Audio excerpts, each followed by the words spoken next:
UNA will add men's and women's indoor and outdoor track plus flag football for the 2026-27 academic year. This will give the school 19 athletic teams. The track programs will be an extension of the cross-country teams, while the flag football squad will be just the sixth in Division I and the second in the state of Alabama. Both teams will compete at the Cox Creek Sports Complex. This is North Alabama's first expansion since 2018 when it joined Division I.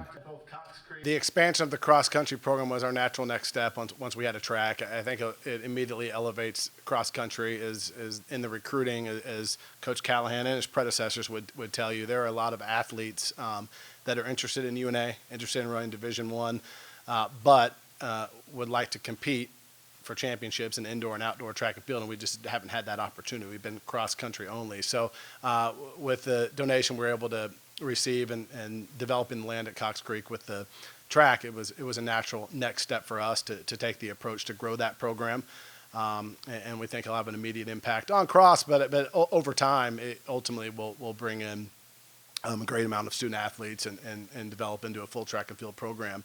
On the women's flag football side, that one's really interesting because the NCAA voted to recommend it for an emerging sport in February, and that'll set to have its official vote in January, and it's expected to pass pretty significantly. And even in just the year and a half, 2 years since we sent a staff member to Atlanta, the amount of institutions that are sponsoring this sport in the Southeast, and institutions being high schools, youth leagues, and colleges, it's unbelievable growth. And so to be on the front end of that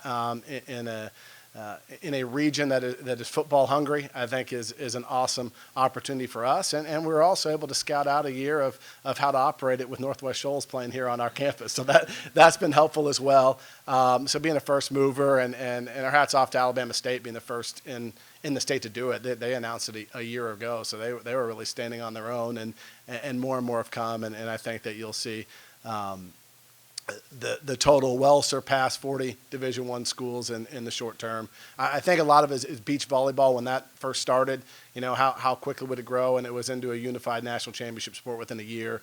And so I would see an NCAA championship being hosted before the 2028 Olympics at this pace.